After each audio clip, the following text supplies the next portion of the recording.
Today I'm going to be doing part 1 of Grandpa's Greatest Day. So what I'm going to be doing, like all of something of my videos, is reading Grandpa's Greatest Day. So let's get started. This is the tale of a boy called Jack and his grandfather. Once upon a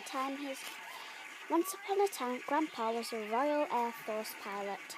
During World War II, he flew a Spitfire plane. Our story is set in 1983.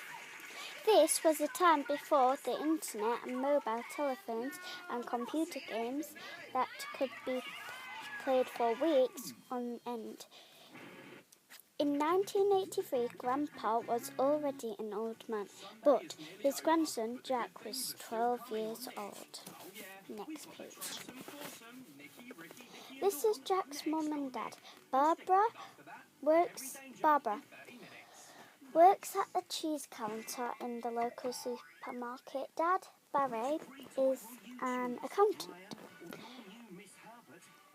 Ray is the local newsagent. Miss Verity is the history teacher at Jack's school. Detective Beef and Bone are a crime-fighting duo. This is the town vicar, Revenge Hog. This security guard works at the Imperial War Museum in London. Miss Swine is the matron of the local old folks' home, Twinkle Towers. Some of the elderly residents there include Mrs. Trifle, the Major, and the Rear Admiral. These are some of the nurses who work at Twinkle Towers: Nurse Rose, Nurse Daisy, and Nurse Blossom. Next page. This is Twinkle Towers. Twinkle Towers, caring for you unwanted old folks. This is the map of the town. There is the church, the railway station, town square, Jack's school, Ray's newsagent, Rage's flat, Grandpa's flat, Jack's house, the park, the malls, and Twinkle Towers. So now we are on to the prologue. One day, Grandpa began to forget things. It was little things at first. The old man would make himself a cup of tea and forget to drink it. Before long, he would have lined up a dozen cups of cold tea on his kitchen table, or he would run a bath and forget to turn the tap off flooding his neighbour's flat downstairs, or he would leave the house with the express purpose of buying a stamp, but return home with 17 boxes of cornflakes. Grandpa didn't even like cornflakes.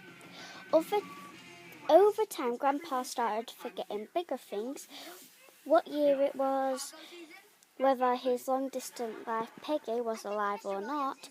One day, he even stopped recognizing his own son. Most sterling of all was that Grandpa completely forgot he was an old-age person.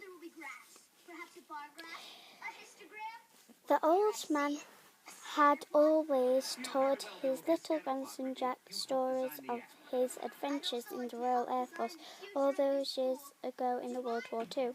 Now, these stories became more and more real to him.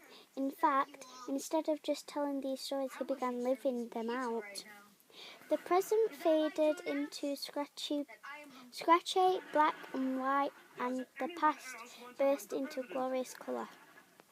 It didn't matter where Grandpa was, or what he was doing, or whom he was with. In his mind, he was a dashing young pilot behind the controls of a Spitfire fighter plane. All the people in Grandpa's life found this very difficult to understand, except one person, his grandson Jack. Like all children, the boy loved to play, and it seemed to him that his grandpa was playing. Jack realized all you had to do was play too. So the first chapter is Reach for the Sky, which I'm going to do in the next video. So bye.